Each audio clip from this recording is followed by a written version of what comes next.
Ya pemirsa, International Energy Agency menyatakan bahwa nikel merupakan bahan baku penting bagi industri baterai kendaraan listrik serta pembangkitan energi geotermal. Permintaan nikel di pasar global pun juga diproyeksikan akan terus meningkat seiring dengan penguatan tren energi baru terbarukan. Nikel adalah salah satu sumber daya mineral yang menjadi komoditas strategis di pasar global. International Energy Agency atau IEA menyatakan nikel merupakan bahan baku penting bagi industri baterai kendaraan listrik serta pembangkitan energi geotermal. Permintaan nikel di pasar global pun diproyeksikan akan terus meningkat seiring dengan penguatan tren energi baru terbarukan atau EBT. IEA menilai hal ini merupakan peluang besar bagi negara-negara Asia Tenggara khususnya Indonesia dan Filipina yang merupakan negara produsen nikel terbesar di dunia. Namun terdapat sejumlah tantangan yang harus dihadapi Indonesia dalam menangkap peluang ini. Salah satunya adalah mengembangkan sumber daya nikel secara berkelanjutan, mengingat banyaknya masalah seputar emisi karbon, pembuangan limbah, penggunaan lahan, dan dampak lingkungan dari pertambangan. Adapun Indonesia sudah menerapkan larangan ekspor biji nikel mulai 1 Januari 2020. Larangan ini diterapkan seiring dengan pengembangan industri hilir supaya sumber daya nikel bisa diolah di dalam negeri. Tim Liputan IDX Channel.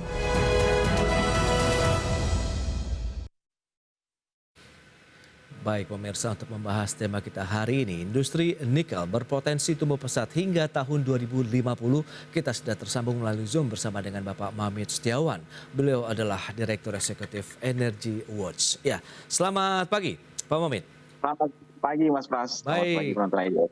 terima kasih juga ini atas waktu yang disempatkan ya pada hari ini. Ya. Baik, menarik kalau kita cermati perkembangan dari energi baru terbarukan, kemudian fokus pemerintah untuk pengembangan mobil listrik ataupun kendaraan listrik begitu. Apakah ini menjadikan satu sentimen atau yang sangat positif terkait dengan pertambangan nikel di tanah air? Iya, saya kira pemerintah kan memang sudah berkomitmen ya, bahkan di 2060 kita akan menuju net zero emission, terus juga kita juga sesuai dengan NDC pada tahun 2030 kita akan mengurangi emisi gas rumah kaca sebesar 29%, di mana penyumbang terbesar ya, salah satu penyumbang terbesar dari emisi gas rumah kaca ini adalah kendaraan berbahan bakar konvensional ataupun berbahan bakar bensin ya. Oke. Oleh karena itu dengan target-target yang sudah ditentukan, komitmen yang sudah ditetapkan, maka pemerintah mulai saat ini saya kira terus berusaha secara maksimal bagaimana agar agar populasi kendaraan listrik ini bisa terus meningkat di Indonesia. Dan memang kita juga terutama kami dari Energy Watch terus mendorong agar kebijakan ini benar-benar bisa ditetapkan ataupun dijalankan sehingga nanti populasi kendaraan baik itu mobil maupun motor listrik ini bisa terus meningkat di Indonesia. Karena dengan kita terus mengurangi kendaraan berbahan bakar fosil, maka ada berbagai macam manfaat yang bisa kita terima. Yang pertama adalah pastinya kita ke depan akan bisa mengurangi emisi gas rumah kaca ataupun emisi karbon yang dihasilkan dari kendaraan berbahan bakar konvensional. Kedua, bahwa kita tahu bahwa Indonesia saat ini adalah negara yang memang sudah menjadi net importer, di mana kebutuhan BBM kita lebih tinggi dibandingkan dengan produksi kita. Yes. Ketika nanti populasi mobil listrik dan juga ataupun motor listrik ini terus meningkat, maka setidaknya ini bisa mengurangi impor listrik yang impor BBM maupun produk, baik itu produk maupun minyak mentah yang harus dilakukan oleh Indonesia. Oleh karena itu saya kira dengan program-program tersebut, dengan target-target yang sudah ditetapkan, maka ini menjadi peluang penting bagi kita, terutama bagi Indonesia terkait dengan potensi nikel yang dimiliki. Kita tahu bahwa salah satu sumber utama daripada kendaraan listrik adalah baterai. Yes. Dan baterai ini adalah menjadi yang berasal dari saat ini hampir menggunakan nikel semuanya gitu kan sebagai salah satu bahan baku utamanya. Jadi saya kira ke depan ini akan menjadi salah satu peluang bagi kita, bagi Indonesia untuk terus mengembangkan industri nikel di Indonesia karena tadi potensi yang sudah semakin besar, negara-negara lain pun sudah terus meningkatkan produksi daripada kendaraan listrik. Saya kira ini menjadi peluang yang memang harus kita bisa optimalisasi. Apalagi kita tahu bahwa Indonesia adalah negara yang mempunyai cadangan nikel yang cukup besar ya bahkan dan saat ini proses penambangan nikel terutama di daerah Morowali dan sekitarnya, terus juga sekarang di Maluku yang dalam tahap persiapan. Saya kira ini akan terus berkembang dan akan mudah-mudahan bisa memberikan multiplier effect nanti Mas Pras. Baik, tapi kalau kita cermati dengan kondisi saat ini kan ada beberapa perusahaan smelter yang akan beroperasi di tahun ini. Kalau tidak salah ada 4 unit begitu. Sejauh mana ini nanti akan meningkatkankah dari permintaan ataupun produksi nikel sendiri begitu Pak Mamit? Iya, saya kira dengan akan beroperasinya 4 smelter ini menjadi peluang bagi penambangan ataupun pengembangan ataupun peningkatan produksi nikel di Indonesia ya. Oke. Dengan demikian secara otomatis kebutuhan akan nikel ini akan terus meningkat. Karena kan kadang-kadang perusahaan ini membangun smelter tetapi di sektor hulunya tidak diimbangi gitu kan ya. Nah, dengan demikian ketika smelter ini sudah jadi, maka secara otomatis nanti kebutuhan akan nikel ataupun raw material nikel ini akan terus mengalami peningkatan. Dan ini buat saya bisa menjadi satu motivasi juga bagi pemerintah untuk bisa menerbitkan izin usaha penambangan yang memang benar-benar proven di tengah adanya pembangunan nikel yang mudah-mudahan bisa segera beroperasi ya, dan akan terus meningkat sepertinya investasi di sektor hilirisasi untuk nikel ini Mas Pras, karena tadi potensi ke depan akan semakin besar dan saya kira ya ini sangat peluang bagus untuk Indonesia. Dan buat penambang juga saya kira ini menjadi satu pintu yang memang harus benar-benar dioptimalisasi gitu loh. Jangan sampai nanti ketika hilirisasinya sudah ada, smelternya sudah ada, tapi ternyata dari sisi bahan bakunya tidak mencukupi gitu kan. Akhirnya nanti investasi yang dilakukan tidak bisa optimal atau bahkan mungkin bisa mangkrak ataupun sia-sia Mas Pak. Oke, nah bicara mengenai cadangan nikel kita, Anda katakan tadi sebelumnya ya cukup besar begitu, bahkan mungkin besar dibandingkan dengan negara-negara peers kita begitu. Tapi bagaimana, apakah ini menjadi jaminan juga bahwa pasokan akan lancar juga kepada smelter, kemudian nanti value added-nya pun juga bisa langsung terdelivery dalam artian diserap oleh marketnya di dalam negeri? Ya, saya kira dengan potensi yang ada ini memang benar-benar akan bisa memberikan dan menjamin lah pasokan nikel pada smelter. Investasi tidak akan bisa dilakukan ataupun pembangunan smelter ini pasti sudah melakukan penghitungan terkait dengan kapan mereka akan mencapai break-even point, bagaimana potensi cadangan di Indonesia, bagaimana nanti ketersediaannya, bagaimana dengan rantai pasokannya tersebut ya dari hulu sampai dengan hilir di transportasi dan lain-lain. Saya kira ini sudah diperhitungkan oleh investor ketika mereka akan membangun smelter di Indonesia, dan ini akan menjadi added value-nya pasti akan ada saya kira, dan ini akan memberikan dampak yang tadi saya bilang, ada multiplier effect yang bisa dihasilkan ketika hilirisasi ini dilakukan. Pertama pastinya bagi penerimaan negara dengan adanya hilirisasi ini, maka nilai tambah yang daripada produk yang dihasilkan akan menjadi jauh lebih besar lagi. Kedua, bagi penerimaan daerah pun saya kira ini akan memberikan penerimaan daerah yang luar biasa. Kita ambil contoh Morowali yang selama ini mungkin orang tidak tahu gitu kan seperti apa. Tapi ketika ada pembangunan smelter yang cukup signifikan, maka Morowali di sana kehidupan perekonomian masyarakatnya menjadi sangat maju atau bahkan bisa lebih berkembang kembali gitu kan.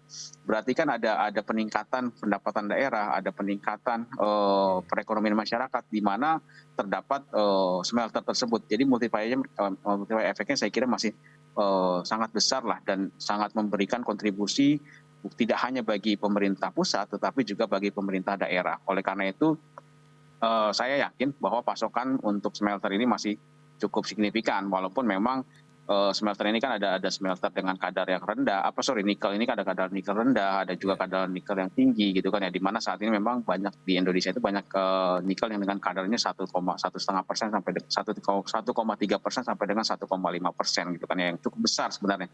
Tetapi saya kira semuanya sudah diperhitungkan dan saya yakin industri ataupun masa depan hilirisasi untuk nikel ini masih bisa terus berkembang seiring dengan permintaan pasar yang pasti akan terus meningkat dengan adanya peningkatan kendaraan listrik ini, Mas. Ya, kita tahu permintaan nikel di dalam negeri seiring dengan kebutuhan tadi yang meningkat juga ini diproyeksikan bahkan bisa mencapai 100 juta ton. Kemudian di global pun tidak jauh berbeda dengan pengembangan dari energi baru terbarukan. Apakah ini bisa dielaborasikan untuk meningkatkan tadi dari sisi produksi, kemudian kemampuan dari perusahaan-perusahaan nikel di Indonesia dan tentunya adalah pendapatan bagi negara. Kita bahas di segmen berikutnya. Pak Mamit, kita akan jeda dulu sebentar dan pemirsa kami masih akan segera kembali. Ya, Anda masih menyaksikan Market Review. Berikut ini kembali kami sampaikan infografik terkait dengan proyeksi nilai penjualan nikel di kawasan Asia Tenggara.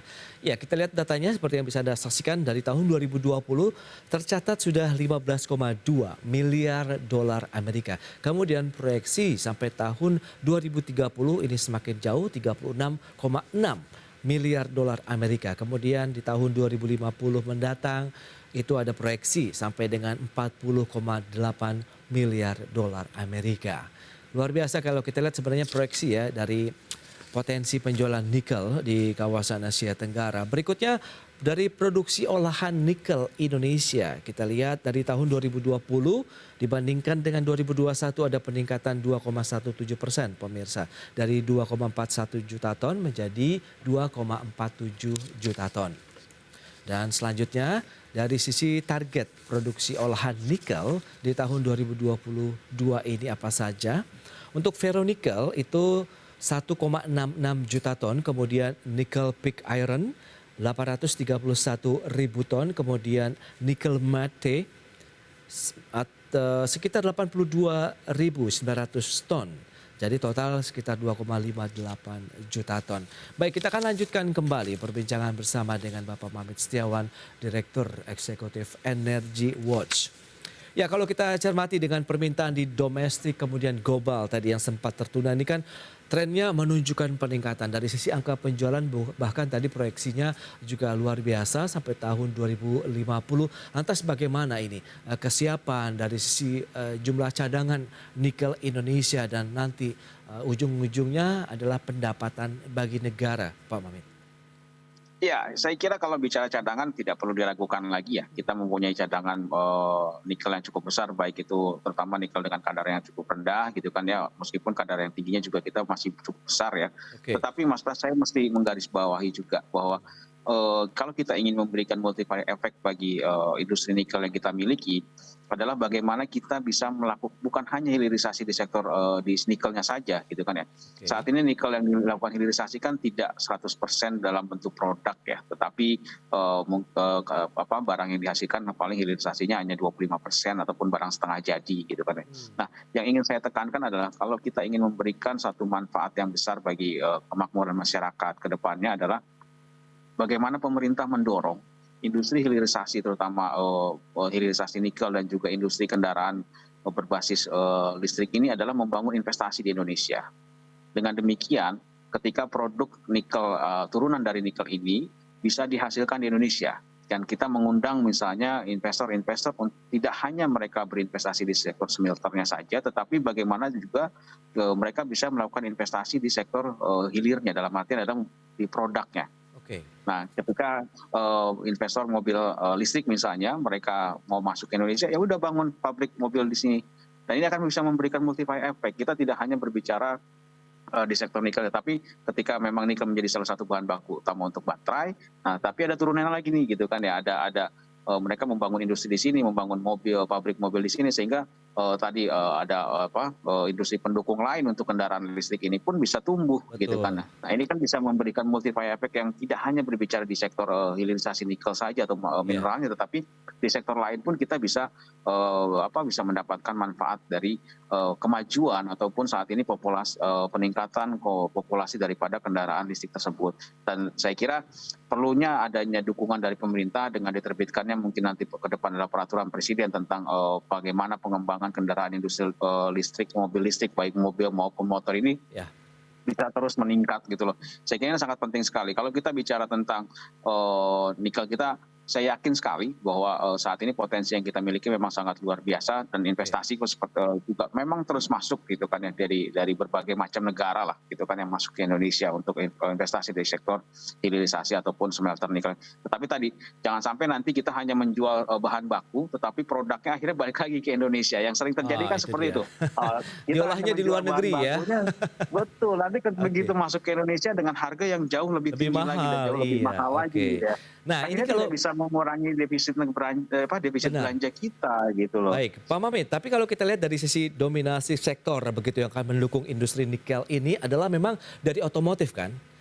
Nah, betul. kemudian apakah Anda dan mungkin kalau ini pengamatan pribadi begitu, apakah ada tarik ulur juga nih dengan industri otomotif yang konvensional yang berbasis fosil, kemudian dengan yang berbasis mobil listrik kan karena kaitannya dengan tadi multiplier efeknya pun sama-sama besar dengan otomotif yang konvensional yang saat ini masih beroperasi dibandingkan nanti nextnya dengan yang berbasis listrik ini, Pak Mamit.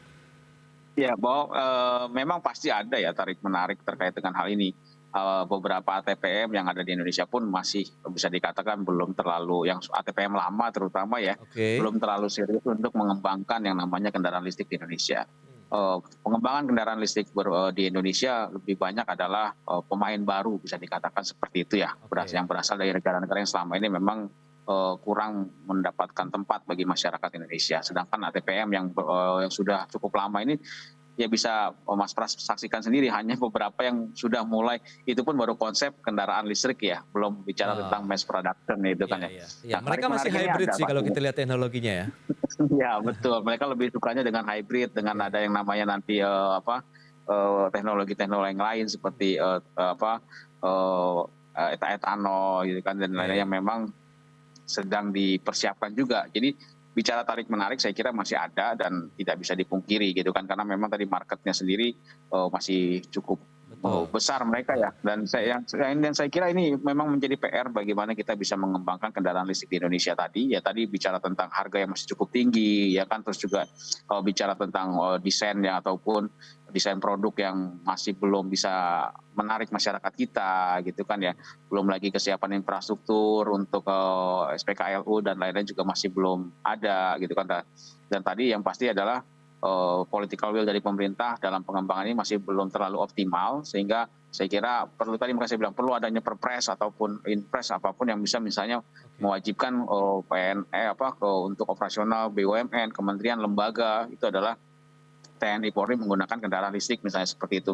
Tambah tadi perlu adanya bahwa investasi ini tidak hanya berbicara tentang mobil listrik, tapi bagaimana ataupun tentang baterai, tetapi bagaimana menjadi satu whole product yang bisa memberikan Oke. multiplier effect bagi Indonesia.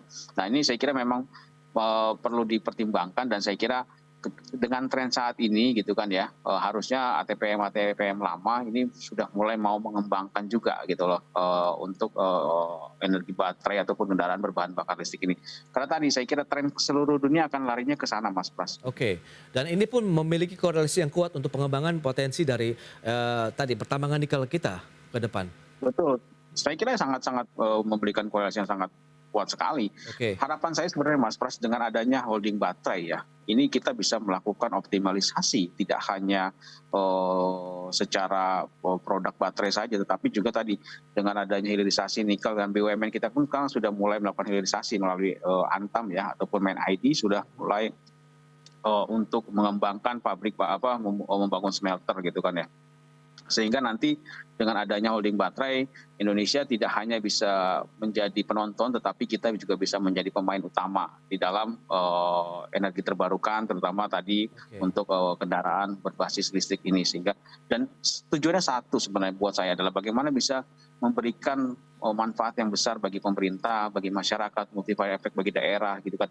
Sehingga pemanfaatan mineral kita adalah pemanfaatan yang berkelanjutan, baik secara ekonomi maupun dari secara lingkungan pastinya juga. Jangan lupa lingkungan pun harus menjadi salah satu poin kita. Ya. Kalau kita semua berbicara tentang bagaimana menuju energi bersih, tetapi kita tahu bahwa yang namanya industri ekstraksi ini pasti kan ada gangguan ataupun ada pengaruhnya terhadap lingkungan. Nah, bagaimana nanti komitmen daripada penambang ataupun pemilik Itu dia. smelter ini bisa melakukan kegiatan pasca penambangan sehingga nanti tidak terlalu memberikan dampak pencemaran terhadap lingkungan di area penambangan Nah, tersebut. Energi Watch sendiri melihat bagaimana dengan proses produksi dari pertambangan nikel di tanah air begitu, karena kan sejauh ini masih ada juga beberapa perusahaan pertambangan yang terganjal dari perizinannya begitu. Ada juga kaitannya dengan RKAB atau rencana kerja dan anggaran biaya yang juga masih belum memenuhi persyaratan. Apakah itu menjadi salah satu tantangan berikutnya kah, atau memang itu sudah sesuai prosedur pemerintah bahwa di samping kita melakukan kegiatan pertambangan wajib juga nih menjaga lingkungannya tetap bahwa tidak ada pencemaran di sana misalnya? Iya, saya kira pemerintah pasti dalam membuat satu RK ataupun menyetujui RKAB sudah berdasarkan perhitungan-perhitungan yang sudah matang ya. Oke. sehingga RKAB itu bisa disahkan ataupun bisa diterima oleh pemerintah gitu kan. Karena tadi kita bicara RKAB ini kan memang benar-benar panjang untuk memperhatikan banyak hal gitu kan, termasuk bagaimana nanti ke depan terkait dengan pengelolaan terhadap dampak lingkungan yang mereka seperti apa. Dan saya kira industri nikel ini adalah hampir sama dengan industri batu bara, bahkan kegiatannya sangat ekstraktif sekali, ya kan. Dan diharapkan nanti, makanya ini banyak teman-teman yang memang aktivis lingkungan ini sangat aware, bahkan banyak yang menolak itu kan ya untuk dilakukan terkait dengan kegiatan penambangan nikel tersebut. Tapi buat saya selama perusahaan ataupun pemilik izin ini komitmen untuk tetap menjaga kondisi lingkungan mereka, terus terkait dengan kegiatan pasca penambangan gitu kan ya, ini harus bisa dilakukan dengan baik. Ya monggo silahkan saja gitu kan, tetapi harus komitmen sesuai dengan terkait dengan pemenuhan AMDAL-nya juga harus benar-benar diperhitungkan gitu kan ya. Iya.